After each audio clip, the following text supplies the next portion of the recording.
the metaphor I like to use is David versus Goliath.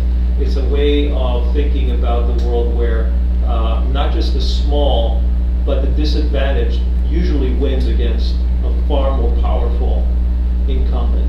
This is the terminology we use, entrant versus incumbent.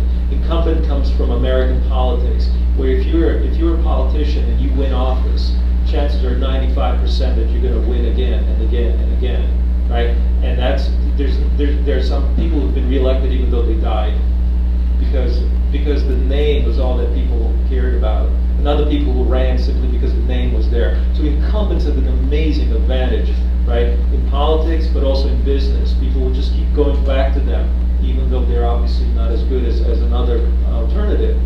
So the question is, though, there are some situations, some very unique situations, when the little guy wins.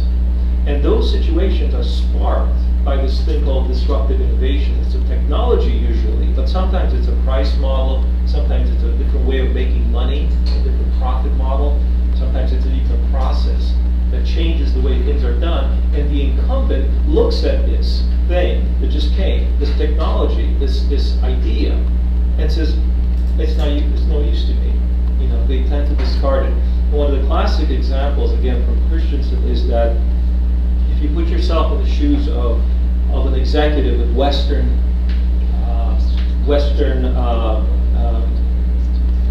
Telegraph. Western Union. Oh, sorry, Western Union, yes.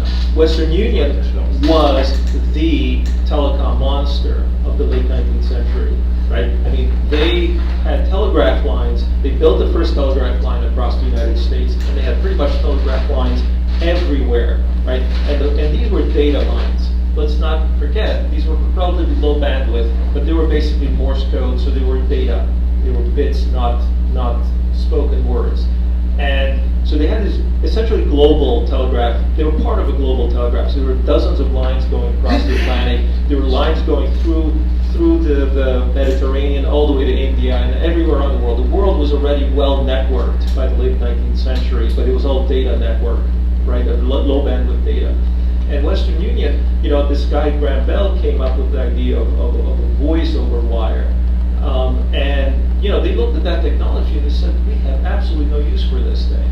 Now, why would you say that? Well, because they took that technology and they showed it to their best customers and said, would you want to have this instead? And their best customers said, no, it's a step backwards.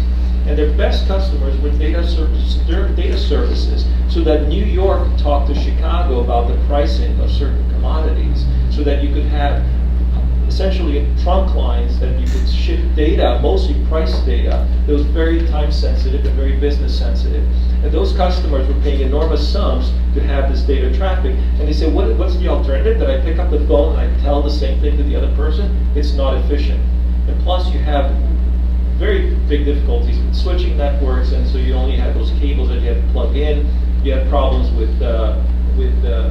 install base, on and on and on. And they said no to that technology. So the entrant with voice had to essentially set up a private network just to try to get on in front of customers. It was very expensive, and eventually you can see over time how the voice business overtook the data business. But that still took a great long time. Think how long it took between the invention of voice, which was late 19th century, and mass adoption of voice, in the home, which was probably the 1930s even in the U.S. So that took like 40 years. And again, the executives who made the decision not to adopt it, went safely to the retirement and had a healthy life. But Western Union ended up collapsing, and really all they do is money transfer nowadays. So